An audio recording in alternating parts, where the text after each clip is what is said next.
I can't tell you how excited I am that that video went correct this time. Yes. Yes, y'all.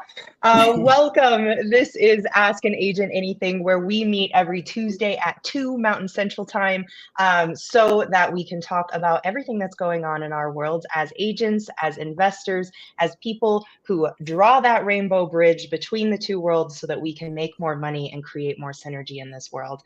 My name is Corianne Wright. I am a wholesaler, an agent, and an artist, and I'm here with my all-time favorite, Renee. Hey, Renee Kishi, how's it going? Hello, how are you from sunny Southern California? It is epic today. This is why I jokingly say I pay weather tax here. We pay high taxes in California. There's a reason. It's beautiful geography and beautiful eternal weather. Like, that's why they call it La La Land. Are we coming or are we going? We don't know. It's beautiful. I am so happy for you. It is still winter here in Colorado and in the mountains, and it can't make up its mind. But at least today it's sunny, and I'm calling Florida. And Florida right now is like, it's cold. It's 65 degrees. So, you know, I live in the in-between and everything. I love it. I know, right? It's kind of, we don't have the humidity that Florida has, but we definitely have that sort of same weather pattern, right? Like if the sun's out every day, you know, a Californian / Southern Californian. And I didn't grow up in California. I grew up on the East Coast. So I know what cold is, but I've been out here for almost 25 years. And I find myself saying that if it's less than 65 degrees, I say it's freezing. If anybody says they're freezing in Southern California, you know, they've been here for at least 10 plus years. That's amazing. There you go. Oh, it's actually 32 degrees here, and I will be out in sandals. So I am just a different breed, y'all. Tough as nails. A different breed. I'm a Oh, snowflake. yeah. Speaking of being tough as nails, yes. Now is the time for, honestly, it feels like everywhere in real estate, there is so much change, so much shift, so many things are happening. And I think one of the most obvious that I'm hearing chatter from everywhere about is that the NAR lawsuit is finally moving forward. They settled. And that means that there's going to be some big changes happening for us realtors. And I personally, this will be my first time going through it. I've only been in this business licensed since 2021, so just a few years, and as an investor since 2019. So this is a time for me to learn. Thank goodness I have Renee here. Got to start somewhere. You got to get in the deep end. Just throw yourself in. I love that. I'm personally excited about it because of that. You know, like everybody else has to change. I'm kind of new. Like this is an opportunity for me to be ahead of the game and to change with the tides. And that's the only way. What are you going to do? You know, I think that sometimes as human beings, we can be very reactionary. And in terms of real estate agents, this potentially, I think for a lot of people in their mindset, they think, wow, this is going to really affect my bottom line. And I respectfully say that is the wrong thinking. You might have that thought for a minute, you know, but don't linger there, because my motto is don't get mad, get creative. So what are you going to do? You got to be better. I just say amen, hallelujah, you know, because this is an opportunity to be better. And so anybody who is potentially maybe on the retirement plan, because, you know, you can stay in real estate to the day you die, but at some point you probably want to say when and get out, you know. So if you're just kind of kicking the can down the road, or maybe you're a part-timer, I'm not so sure there's going to be a lot of room for that anymore moving forward. So it will be some of that. We're going to definitely see people leaving. I just saw a statistic. I think it was like we're down to 2008. The number of agents that are actually in the market right now are down to 2008. So again, these are my fellow agents, right? Corianne, I'm not here to make fun, or everybody's got, you know, a different thing. Maybe they wanted a side hustle. That's not this business. You don't go to a brain surgeon who's doing this as a side hustle. You want to go to a professional. And that's what this kind of shifting market is going to do. The cream will rise, and the cream that is rising also must be better and do better. There's no time for slack. Yeah. I spend all day, every day, reaching out to agents on the phone, texting them back and forth. And I was using a list from last year. I've been noting that about 40% are actually getting back to me. So it's not a text issue I have with my messaging. It's they're getting back to me saying, I'm sorry, I can't be helpful. I left my license. I'm not in the industry anymore. And I don't know where they fall. I'm not going to press in. Most of the time my text back is congrats on your new venture. I hope everything's going well. I assume the best for them and I give them that energy. But I also am noting that that's That's a major shift in the amount of people that are texting me that in comparison to 2 years ago when almost everybody was in the business and Right. actively after it. And so I'm interested to find out how this affects my investment business because I personally see it as the cream is rising to the top, if you will. And the Mhm. people who are going after sellers who are actually understand the process of getting a listing, they're the ones that are going to succeed and keep their license. And those are the people I want to work with.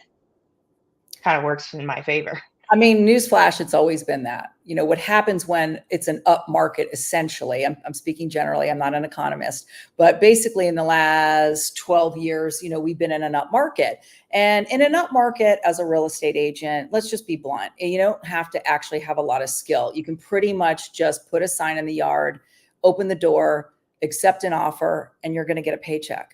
It's the shifting markets that really, really are a skills market. And we should have been in that skills market all along so that you Mm, are prepared and prepped, not only as a professional for anybody during an up market, but during these shifts. And yeah. so I heed that call out there, you know, for any agent that's listening, that's being reactionary. I was talking to a younger gentleman, younger by age and also younger and newer into the business of wholesaling, which is a lot of what you and I also do. And he just kept pressing into some of the comments that the agent was making. And he allowed me to contribute to him. And I respectfully said, the amount of time, the 5 minutes that you've argued for your limitations as to why the agent had their point, you could have actually either moved on from that agent. Maybe you were not a right fit, or you could have been practicing your skills or scripts. So Mm, I'm being blunt in this call because I haven't been here before because I've never been at this time and place, but I did thrive and survive through the last down market, which was known as the Great Recession. It wasn't even a down market. If you didn't have your act together, you were out of the business. And I saw some of the biggest and best in Los Angeles County actually step out and then step back in, but they stepped back out quietly. You know, they didn't want to yeah. let people know that they stepped out. So this is a skills-based market, as every day should be skills-based. This is a skills-based market. So what is that for you as like a new agent? What does that mean when I say that to you? So maybe we can give the audience a little broader idea of what I'm saying. What does that mean to you as a seasoned agent that I say that to you? It's value add opportunity to me. It means that even like, let's just look at my traditional side of the business, remove the wholesaler investor side. I look at as many people think as a realtor, my job is unlock doors, look pretty, point towards kitchen. And many buyers, now that this shift is going to happen and they have to be responsible for the amount of representation they're taking on, it means that they're going to have to start, they're either going to understand the value add opportunities that we bring, or I think this is likely, they're going to say, oh, I don't need that. I'm going to go out and I'm going to try to do it on my own. And they're going to call people on Zillow and listing agents, and they're going to try to hustle for that until they hit that contract. And that's the moment where I feel like I'm going to get more calls of, hey, I'm looking at this contract. I've been talking to this listing agent this whole time. I recognize they represent the seller. I'm a little nervous. I'm about to fall off a cliff. Right. Thank you. This is my opportunity to let you know that this is actually where I add value, is to keep you protected throughout a transaction so that on the other side, you are excited to receive those keys and unlock your door and don't feel like you got drugged through the mud by a truck, because sometimes it can feel that way. And it's my job as an agent to protect you. So opportunity is what I see to better communicate how we add value to this ecosystem and then demand that value be returned to us. I can think of so many times I've checked the seller will pay, buyer not obligated to pay commission box, and Mm-hmm. that's on the Colorado contract. Mm, Well, okay. no more. Like that's the first thing that goes for me, is that it's going to be seller may pay, buyers obligated to pay. You know, this is a long time coming, frankly. I think people hear it as, oh, the seller won because of the obvious, right? The seller is now getting kind of their rebate back. But what I think the seller forgot is they're going to have to pay it on the other end. So this all remains to be seen as a social experiment and how that's going to play out. But the train has left the Mhm. station, the genie's out of the bottle, and we got to be better, do better. And so, Yeah. you know, it's going to be really interesting because as a buyer's agent, at least I've been a buyer's agent, right? And throughout my career, I wouldn't consider myself just a listing agent, but I primarily did listings.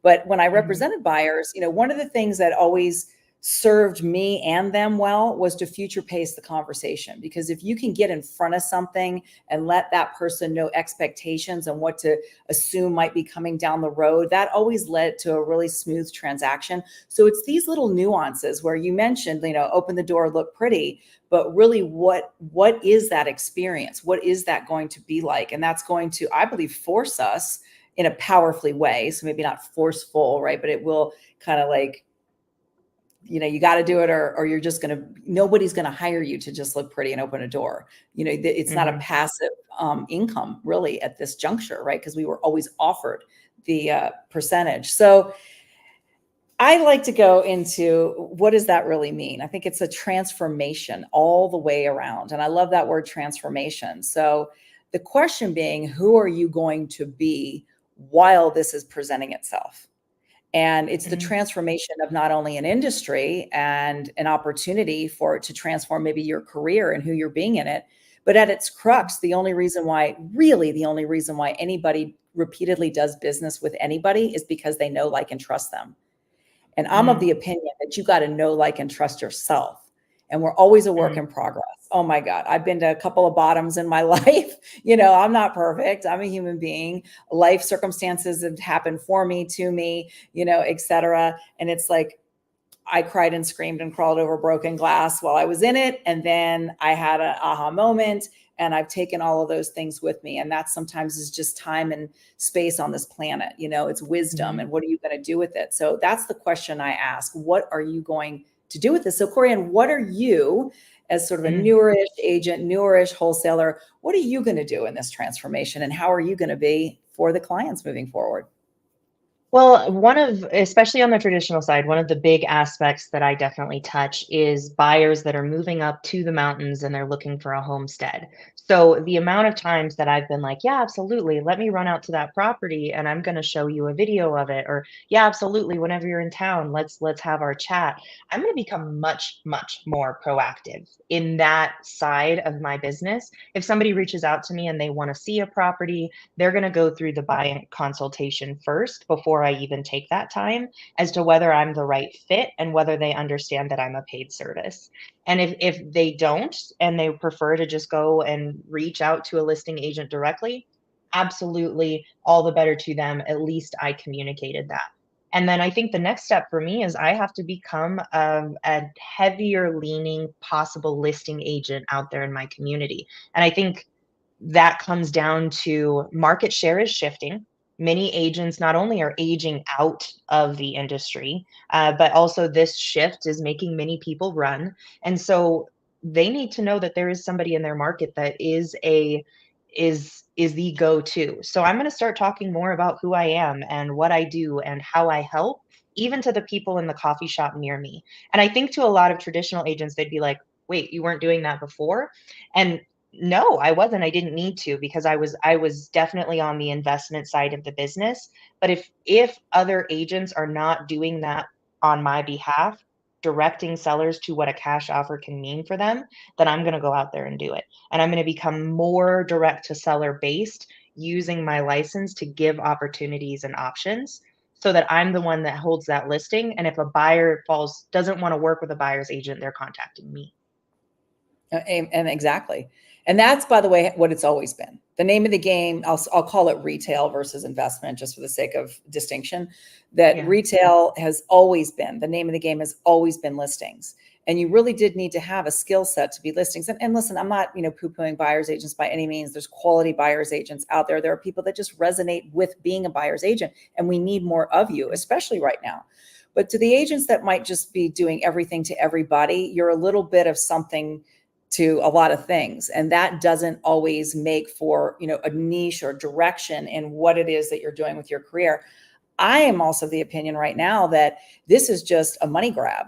I mean, if the figurative you, right? In this case, you're homesteading, you're in the right and perfect place to do it. It's a very specific, person, place, and thing that you're going to sell is that get loud and be specific in that, so that even though I don't know, right, how many homes are around, but maybe you want to expand, your area because you live on so much acreage and there aren't as many homes close together and so forth. But maybe you're the go-to girl in whatever, like the entire Denver area region or the area that you live, and make sure that you're talking to those agents who are in the bigger cities for the people that do want to move out or have a secondary home, so that you're not just the chick in the, with somebody who's looking for 80 acres. Like you're there, you're like, hey, I'm here, right? Anybody who wants to homestead, that's what I'm up to. Or have a small farm or have 2 acres. I mean, 2-3 acres is kind of a lot when you're coming from a city, that somebody just wants a secondary. I mean, that's what I see for you.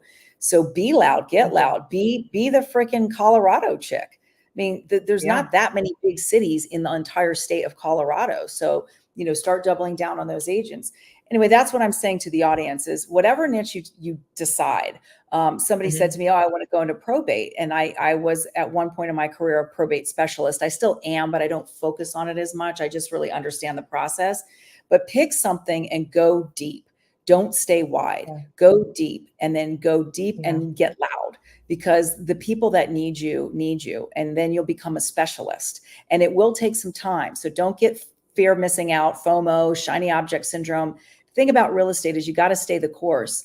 And I'm a Gen Xer, and I noticed that some folks that are younger than me, it's like, there's just so much distraction. Well, what if I do this, or what if I do that?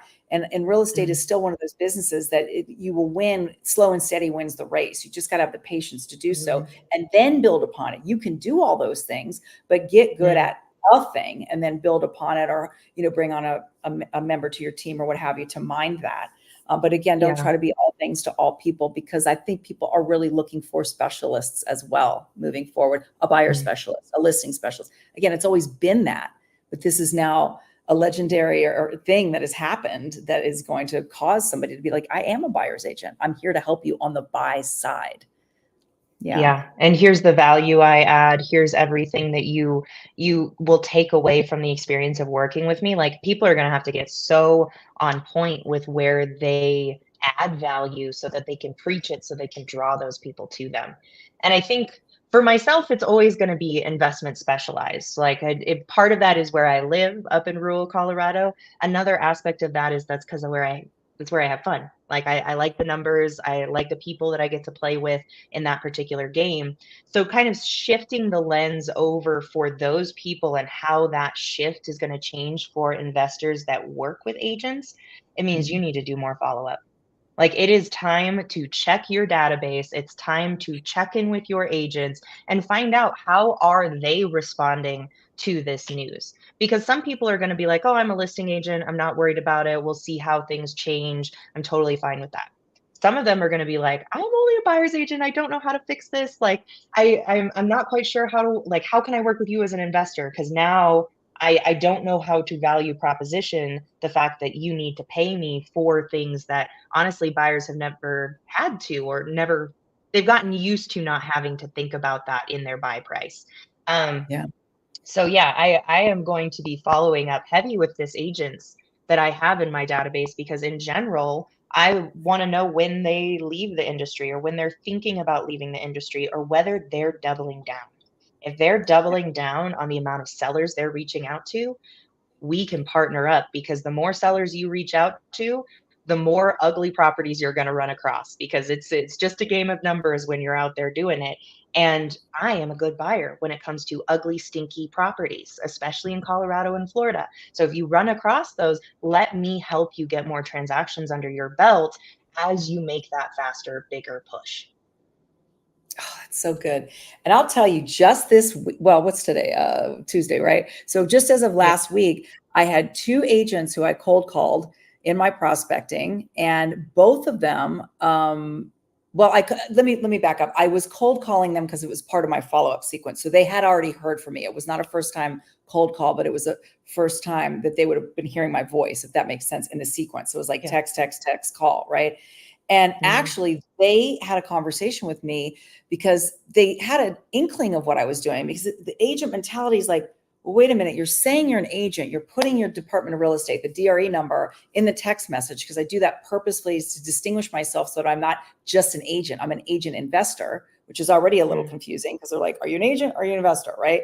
But now I piqued their interest. And so they actually had this conversation with me like, this is what I think you're doing. Are you an agent, but then you also buy yourself, but then you work with investors? And I was like, yes, yes, yes. I filled in the blanks for them. And at the end of this conversation, the gist of what they were getting at is, Renee, what are you doing? Because it sounds to me like you're bringing in more monies in another capacity in a very proactive way. What are you doing? Like they literally were just getting curious. And I said, great. You want to lock arms with me? I'm your girl. Here's what you can do. Start calling the sellers, right? Start door knocking, some of the old school stuff that needs to happen. If you have the budget, mail and market, but that can get pricey quick, especially in a big city like LA. Most people don't have the budget for it. So you got to go back to old school. And I said, listen, bring me an opportunity. I will take it across the line. I will get you paid, rinse and repeat. And along the way, I'll share with you what I'm doing. Yeah. So I'm showing, not telling.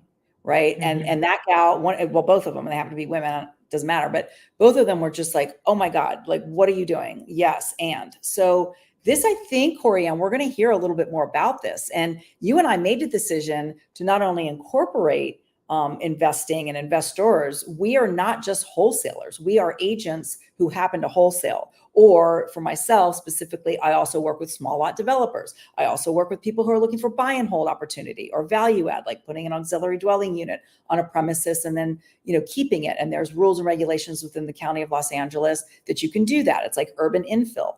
So it's just knowing what's going on out there and then presenting it and really being that one-stop shop as an agent. That's my value proposition and who I really am as a part-time psychologist, but I'm a matchmaker. I'm really good at listening for what is person A want and what is person B want, and where to put them together. And I'm recruiting other agents to be on my team, my unofficial team, to be able to do that. And this is the kind of creativity. I mean, I didn't make this up, but this is the kind of creative thinking that you have to have versus opening door and looking pretty.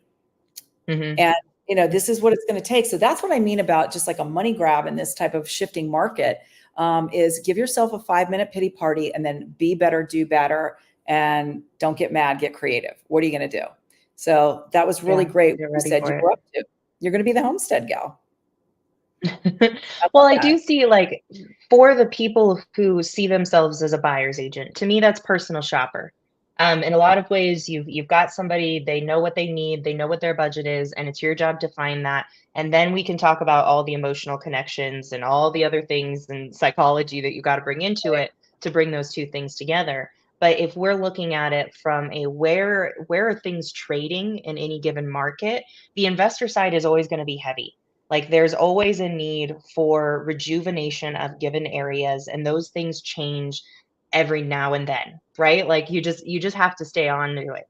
And for example, one of the big things that I learned about my Colorado market recently is right now it is very hard to sell duplexes and rentals. It's very hard to get the seller to a place where they want to get rid of their rental at the right number where it actually makes it profitable given the interest rates for any given buyer. So when I go out and I personal shop, knowing that information, when I'm talking to an agent about the fact that they really need to sell this duplex, I'm able to actually give them the knowledge of what is happening and why they're coming up against that difficulty. So I think for the buyer's agent, kind of shifting from that I only personal shop to I solve problems, you're going to find more and more people that you can solve problems for that isn't just your traditional buyer. And then you're going to start to see the circle of more contracts, more deals getting closed monthly for you. I see it as just a small important shift, not a personal shopper, more of a creative mind that is necessary for any given buyer, no matter where they are in the industry. And, I would leave this with the audience as well is, we've been talking a little esoteric. So here's a little bit of a homework assignment is also whatever your local, I'll call it, say, building and safety. You can start there. You can literally Google building and safety. I think most counties, that's what it's called, or you can at least start there. And then start to go on those type of websites, and it'll start to lead you down all kinds of rabbit holes. So do it on a Saturday, do it while a Netflix special is running in the background, and really get in there and start to read. And also for the general public, you don't have to be a member of the National Association of Realtors or whatever state you're in. So it's NAR, National Association of Realtors. I'm in the state of California. It's CAR, California Association of Realtors. So whatever state you're living in, you can go on both of those websites and you can just educate yourself. That's where to start. If your head is spinning and you're in a reactive space because of Friday, go there. There's a couple of influential people. I'll shout out a name. I think Ricky Carruth is another agent to follow. He's very much branded his name, and I want to shift into branding and reputation, but he's very much branded his name as a go-to agent and, stuff like that. So just know your sources, go to the sources, start to read, start to educate. And actually, this is a door to open maybe for another brokerage that you like or other top agents in your area that you don't have a relationship with. And what is everybody's favorite subject? Themselves. So it's an opportunity to pick up the phone and say, hey, top end agent, I've always wanted to get to know you. What is your opinion on NAR? And like, you'll say it in your own words, but essentially that's what you're doing. And that's another entree into having conversations with mortgage brokers, with property managers. This is a hot topic, guys. I mean, go for it, go for it. If there's ever been a time that you were reluctant to quote unquote cold call somebody and not assume they're going to go out to coffee with you because these are busy people and they have no clue who you are, have them talk about themselves, about one of the hottest topics that's running around the internet right now. That's your homework assignment. I love that assignment. And Ricky Carruth is one of the people I like to follow. And one of the things that he's really focused on is that the next 12 months is the time to make these adjustments to your business and really put yourself out and in front of people. And so as a newer agent, for me, that's exciting. It's a refresh. A lot of people are put back on the same level that I am to have to understand and navigate this kind of change. I think one of the top questions I would ask if I were to go and reach out to some of these top listing agents, I feel like the question I'd want to ask is, are you going to change anything right now about the way that you create listing agreements? Because for many people, my understanding is that they might take that down to 2 to 3% that they are going to make, and then there's not going to be any kind of commission statement for the buy side. What they might be able to say is the seller is going to give concessions. Like the seller will give concessions that then pay for that buy side, but the word buyer commissions is not happening anymore. So I'm very curious what some of those upper listing agents are going to be doing in their listing presentations and their listing agreements starting now. Yeah, the summer, really. I mean, once it's effective. Right. Is interesting. My 2 cents on that will also be, it's kind of like standby, right? So in this instance, again, CAR, California Association of Realtors, you interject whatever state you live in. There will be counsel with those lawyers. And my guess and my assumption is that they will redraft a listing agreement, because in the California Association of Realtors, it's like commission, or I think it says to the MLS, which is basically commission. So it's not going to be on the MLS anymore. It'll just be nothing, I guess, because it never shows what the listing agent makes, right? It's just like, oh, here's what we're offering to the buy side in the MLS. So, the MLSs will be affected with coding. The listing agreement will have to be shifted, and it'll be interesting, right? So maybe it'll just have a blank, and then you don't have to fill in the blanks at all. You're not offering anybody anything. So stay tuned, because we haven't seen a shift in the listing agreement. Man, have we seen shifts in the buyer's agreement? Holy cow. Or the purchase agreement, I should call it. But we've seen that in my career. I've probably seen like 4 incarnations. That's a lot in 18 years. 3, 4, 5 years, they're doing some overhaul on it. But we live in a very litigious state. California is very litigious. We are in an escrow state. So real estate agents, in my opinion, are almost like lawyers. There is no lawyer that comes to the closing table. We are really responsible. Escrow is a person, place, process, and they are like Switzerland. They don't have an opinion on anything. They're just the neutral third party. So we're really the ones that are coming up with the languaging. So it'll be interesting to see that. It works the same here in Colorado. And I'm interested, watching. And of course, for our whole audience, we're going to continue to have this conversation as things change. And we want to know what questions you have.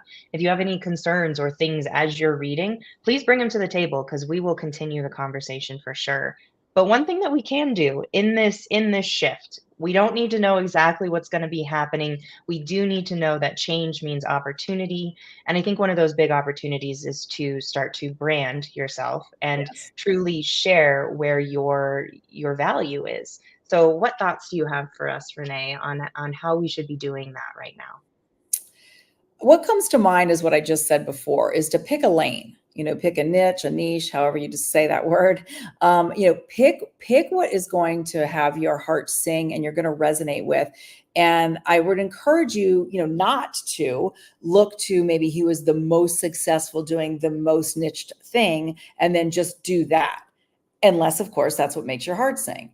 Because you really, at the end of the day, have got to get out of bed and do what's going to be fun for you. So the hot topic these days is dirty fixers and all the flip and flop shows, and all that's just become so popular because I think people see a dollar sign attached to it. And for Mhm. me, I love that avatar of client. I love the investor client. I speak investor. I understand their mentality, their bottom line, their matter of factness. If the audience doesn't already get it, I have a lot of that in me. I'm a very Mm, fair person, but I'm also very bottom lined. I don't have a lot of patience when it comes to holding somebody's hands for 6 months. I'm not the best option. And I would actually mm, give that person, that potential client, maybe to another agent or somebody on my team who they love that. It's almost like your mm, style, right? Do you like a style of music? Do you like a style of food? Well, I'm not going to force myself to work with a style of client that I don't want to work with just because I see a paycheck at the end of the rainbow. So mhm, pick your niche, pick your lane. And then, as I mentioned before, go deep on that. What does that mean? Go back to what I said about the homework assignment. Get educated, get smart. What is going on with the investor community? So here in Los Angeles County, there's SB 8, SB 9 that just got passed last year. In a nutshell, for the audience, that's a lot of urban infill. That's the short version of it. Okay, that's a lot mhm, of urban infill, and they're always moving. There's always crazy targets in LA. But stay on these sites, have conversations, and don't be assumptive that your client knows everything. You get ahead of mhm, something. And then from mhm, there, brand yourself. And social media is darn near pennies on the dollar. It's free, basically. So you do need to do what Corianne and I are doing, and have a time and place and have a bit of a plan in place and execute on it. But if you're shy and you don't want to be on camera, then write. If mhm, you want to do audio, do audio. There's Spotify. You can have it on Spotify. You can do, an audio podcast, right? If you don't want to be on camera. But I would encourage people to let people see your face. Again, back to people do business with who they know, like, and trust. So if they can see you, you can vibe people, and people are like, oh, is this person for me? I think I want to do business with them. So it's like your reputation. It's a bespoke situation. Your reputation is going to speak for you. And I love then what Gary Vaynerchuk talks about. He wrote a book called Jab, Jab, Jab, Right Hook. Really what that's saying is give, give, give, ask. And so then when you start to, give value, whether you're giving of yourself, you're giving your opinion, and then all of a sudden you can ask your audience for things like, hi, would you like to do business with me? In no uncertain mm, terms, you're asking that. Or you've already bespoke enough of yourself that people will call. It's more like an inbound call. So that mm. becomes your reputation. And that's essentially all we have in this business. It's a relationship-based business, real estate. And how are you going to let people know that you exist, and what value are Mhm. you going to bring? So hopefully, did that make sense? I mean, it's a place to Yes. start. It's a place to start. Yeah. I think it's perfect for our audience, but like what I've always told everyone is I'm really bringing myself and my business as open as possible to what I'm experiencing, and I just kind of want to process and dump your direction. You can tell me what you think, but in a lot of ways, I'm like I need to take that advice myself and hone in on really that I'm just extremely good at the investment data play. I'm great at comps. I know you have to repair values, and I can help agents get there, and sometimes I do the buy retail side.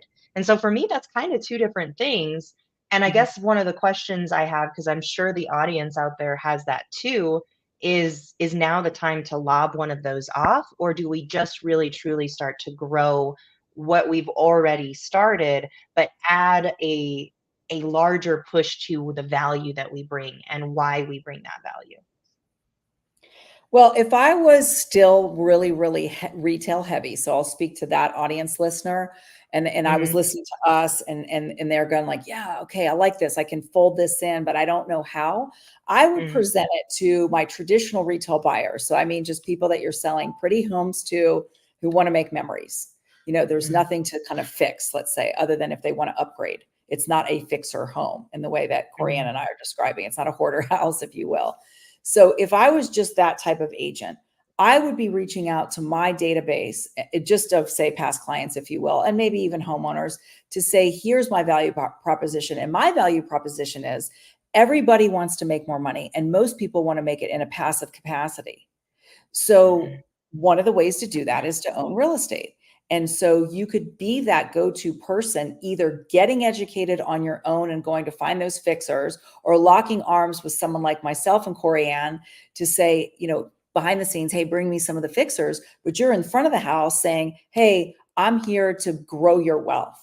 I'm here to bring you options and opportunities for that second buy that doesn't need to be a vacation home. But how about if it brings you the passive income? Because of Mhm. X, Y, and Z, simply because you want to make more money, or you have kids, or whatever the why is, and that's where you get that skills going. Because remember what I said earlier, people's favorite topic is themselves. So if you start asking people what it is that they want, then you'll get out of your head. So to respect of what your question is, Corianne, and maybe some people who are like kind of on their toes about, well, it sounds like a good idea, but I don't want to do it. The way that I always pivot is I start asking more questions. And people will Mhm. reveal themselves to you. People will reveal what is important to them. And then it's our job to basically just keep asking open-ended questions. I mean, that's basically what a psychologist does. And so Yeah. once you do that, then you've got to be an active listener and be listening to what they're actually saying and listen Mhm. behind the scenes. And if you feel like you're Mhm. not a great listener, then I would encourage you to learn. It's a skill. It's a skill to learn how to actively listen. And once you do that, and once you can show up and repeat or summarize, I should say, you don't want to parrot somebody necessarily, but summarize what somebody is saying, they will feel so heard and validated that that is what is going to have them want to most likely do business with you or lean in. And Yeah. overarchingly, that's emotional intelligence. So again, back to homework assignments, if you want to learn more and be better, you will start to learn more about emotional intelligence. I actually coach directly with Chris Voss, who wrote the book Never Split the Difference. I've been doing that for the last 4 years, and I still practice. So he's kind of like the coach on the screen. And then I practice with other agents behind the scenes on how to deliver some of his tactics. Literally, Mhm. still, I do this. And so, I may sound learned, I might know how to deliver something, but it's my 10,000 hours. Frankly, this isn't like I just woke up and I know what the hell I'm doing. I mean, this is practice, guys. So this is what I mean about the craft. Don't be part-time about your craft. And I think this is what's going on with these type of shifts in the market is you just can't be part-time with the craft anymore, I don't think. You're such a problem solver. In case anybody just missed what happened, I was like, "Should I go this route or should I go this route?" And you were like, "Here's the beautiful rainbow that ties them both together." And that's true. I mean, in a lot of ways, like that is kind of a perfect play for me is to help buyers that maybe don't even realize that now's the time to push into investments, find the right kind of investment. And that's sort of the perfect tie between those two things for myself. But that's the internal questioning that we are all having to ask as this shift happens because you want to be ready to rock and roll and go as that change is put into effect over the summer. So asking yourself and taking that time, and really it is about the questions we ask, not the answers we come to. That is, where do I find the most happiness in this real estate industry? And where do I feel like I can really truly bring my own glow? And then start preaching that and getting loud. And like you said, social media is the best place to do that, and anybody who wants to follow along can follow me at Corianne Wright. You can, I don't even know how to point to it. There it is, at Corianne Wright on IG, where you can live see me struggle with this. I mean, honestly, I'll be on there, I'll be consistent for a little while, and then I'll go, who am I? What am I? What value do I bring? And then all of a sudden I'm struggling with that again. And I think this has been a huge thing for me is to always know at Tuesdays at 2, I show up, I show the things that I'm thinking about and the changes I'm making in my business. But another big change of that is really starting to get loud on Instagram and get loud in places like YouTube. And so Yeah, follow along because I feel like I'm in the live version of figuring that out, struggling with it, but also I believe in its power and I'm willing to take those L's of, ooh, that was a bad video, just so that I can get to the place where I find my people. Because someone out there needs the information that it took me 5 years falling on my face to get. And that's the case for every realtor out there who's like, "Oh, what do I bring?" You studied this stuff. You learned it. If you've slept by your contract, you're officially there in my mind. And I slept by my contracts many a night, so that we can really bring. I run across agent or buyers and sellers all the time where they see that contract for the first time and it's almost like glaze over, shut down. And we can be the people who are like, no, this is a moment to see all of this and let's open up to the opportunities to make you money. Um, so Mm. I that's my nerdy soapbox, but I'm excited for honestly becoming a standout in this industry as it changes, as it shifts, and people fall away and can't handle it. More opportunity for me to bring value. I love that. You're so good. And one of the niches that I've done is kind of a niche within a niche is um, besides me being in LA County, and I do business throughout Southern California, just for the audience as well. But I'd say because I live in LA and I've done the bulk of my business in LA, and LA, aside from probably San Diego's, like the biggest, county in all of Southern California, that I've continued to and have been making a name for myself, primarily because I'm the only person in the world with my name. So it's like, if you see it, it's me. I don't have Jane Doe as my name. Like if it's Renee Kishy, it's me. So if you remember meeting me or I did a deal with you and you had a good time, great. I don't have to sell myself again. But Mm, LA has its own cliches, right? And all that, LA has a lot of different neighborhoods, but what it's most known for and notorious for is its wealth.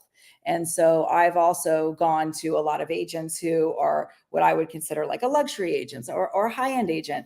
And secretly, a lot of them, their bread and butter are some of these dirty fixers, although they'll never say that on TV, they'll never market it.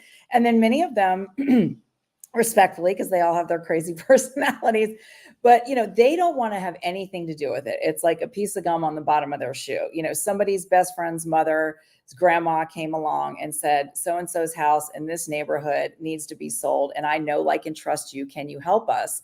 And they mm, just assume not even go to that side of town. They don't want to know about it. They don't want to deal with it. And so I'm like, waiting in the wings for all the dirty fixers. So my personal kind of niche has been, I live here in LA. I've been in $40 million homes. I don't even live too darn far away from some of them, although I'm not in a super fancy neighborhood. But you know what? I'm the one that's like, hey guys, I'm over here. Let me be your dirty secret. I'll sell that dirty fixer at the far end of the county that you don't want to go to, and I'll still get you paid. And so I'm just mhm, going to clean up that way. I don't need to be fancy. I don't necessarily need to be on any of these TV shows, but let me make my money. Let me be of service. And on both sides of the equation, I want my fellow agent to sing. That's the difference that you and I have, and anybody who's an agent or a seasoned agent in this audience, is that agents sometimes are really a little reluctant to work with investors. They feel like they don't care. They feel like they're going to throw them under the bus. They feel like they're going to cancel contracts. And I speak agent like you do, Corianne. And so I assure them, and I mean this from my heart, that I actually care. Not every agent's going to say this. I actually care about the relationship and reputation that they have with their seller, because that's all they have. And we're in this and it's mhm, a team effort. And I'm in a transaction right now, actually, with somebody like that. They're a high end, we call it the West Side, that's like Santa Monica, Beverly Hills agent who happened to get mm, a fixer. Okay. And it went south, it fell out of escrow, and I came along, and I wouldn't say secretly, that's not the right word, but in confidence, he sent me a text message that was this like story and litany of what happened. And he basically was like, I can't even sleep until this transaction is going to close, because if this falls apart, I will lose this transaction with this buyer. And we've already done 15 transactions with them between the husband and wife over the last 10 years. That's how precarious this is. And I take mm. that seriously. Now, we're not going to cancel, knock on wood, but this is what goes on behind the scenes. So back to reputation and brand, not only in front of the camera, but also behind the camera. If you're going to start to do, working with investors, or if you're going to partner with somebody like Corianne and myself, that, you need to know who you're getting in bed with, and make sure that, that person's going to be there and have your back and have your reputation too. So Mhm. it's important. It really is very cyclical. Absolutely. Yeah. Man, I Reputation behind the screen. I'm so glad you brought this up, and I think it's more important. And some of the reasons why sometimes it's hard to be out there on Instagram or YouTube or etc. is because the work is so needed behind the scenes in regards to keeping my character. Like for my sellers, for my agents, it's important to me that I know exactly where my values are, that I'm communicating that, and I'm showing up that way. Let me tell you, I got my least favorite text this week, Mm. and it hit a block in my body. I could feel it and in my brain, and I had to sit down and go ask myself some questions like, "Why did you feel that way? And what brought us to this?" And I'll tell you, it was direct an agent hitting me up and saying, "You're a liar." Ooh, And wow. it was a text that just said, "You're a liar." And the first thing I did was pick up the phone to actually have the conversation and go, "At what point do you believe I lied? What aspects are you seeing that make you feel lied to? Because I certainly never meant to do that." And their whole concern was I was assigning it, and they did not realize that I was assigning it, even though it specifically stated in the contract that I could and would potentially assign it, that to Mhm. them, they were like, "Well, I thought you were gonna flip this one on your own." And I do flip ones on my own, and that was the conversation I had. But most important in every contract I go into and under is that we are going to actually close on the closing date that we said we would. And so if for any reason I recognize that those numbers are off, and that's exactly what happened here, it ended up being a little bit smaller than I originally had square footage for. I'm going to send all of my clients and my contacts in the door to see if we can make sure and hit that closing date. And having that conversation, being willing to get probably like my least favorite like admonishment at my character, and then getting on the phone immediately to actually have that conversation and to remove myself from that icky feeling of what the heck do you think oh, was my initial response. It Mhm. ended up being a great conversation, and I hope to do many more deals with this person within our company. But it was scary, difficult, and what's most important is that my character and my reputation and my name was going to stay as somebody that's true, not a liar. Um, and so anyway, there's just kind of a personal antidote to what that feels like on the back end. But I know for a fact that being honest in my conversations and in my business is important to me. And so I felt that when it hit up against it.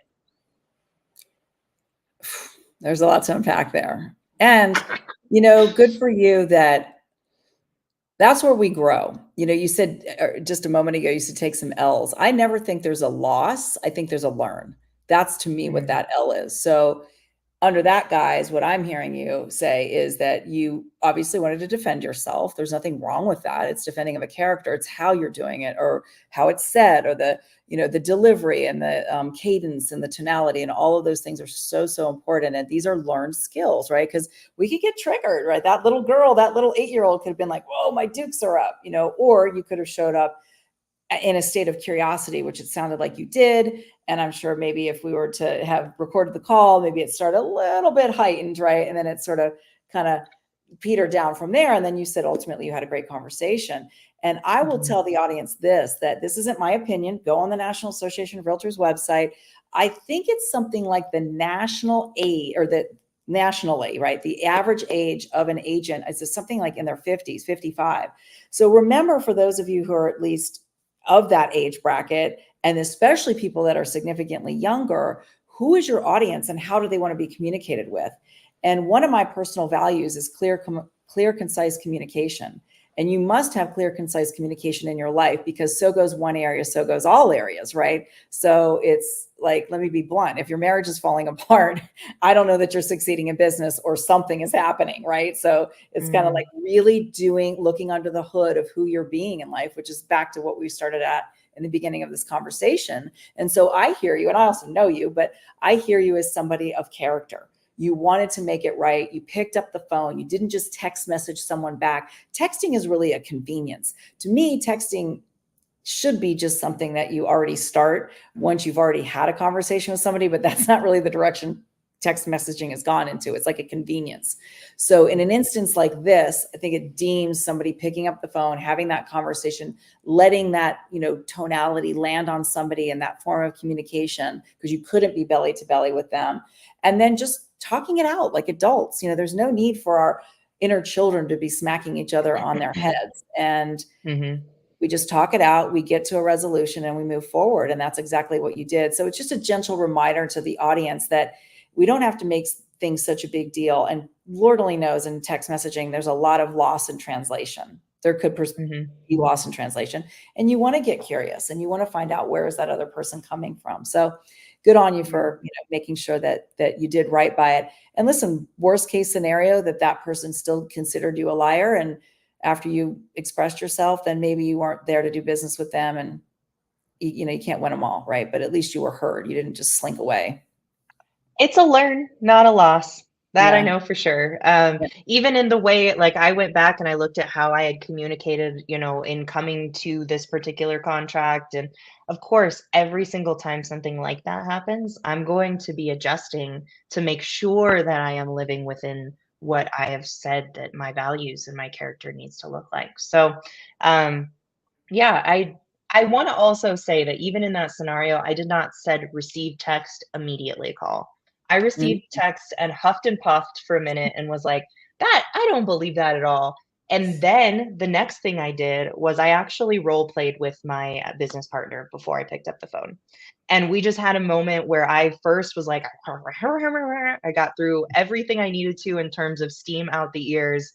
And then, we actually addressed, well, did he have any reason to feel this way? Let's look at our conversation, and here's how you should approach. So it's always good to have community, to have people you rely on, whether that be your broker or your mentor, whatever that looks like, to have kind of that buffer. Because if I hadn't been aware enough to recognize, ooh, that hit something where I could blow, I could be defensive. And some of that is my own personal internal work to not let that immediately come out, but to just hit a filter of, ooh, do I want to portray it this way? And Mm. I'm grateful to all of that internal work that I'm constantly after, because it allowed me to catch this moment before I made a drastic decision, make a better decision with a partner who was aligned with me and could help me see the things that I couldn't, and then have a conversation that allowed this to hopefully stay a really healthy, great relationship between me and this agent. So, yeah, there's That's a lot amazing. of a That lot makes a go round. Yeah. of No, right. really, I'm of the belief that there's never enough personal development. I don't think you need to go down a rabbit hole or spiritually bypass things or all of those little cliches that can happen. But to really, there's no top to the mountain. Like, how do we even know ourselves? We're our biggest project. We're busy trying to have extraneous relationships, intimate relationships, business relationships, etc.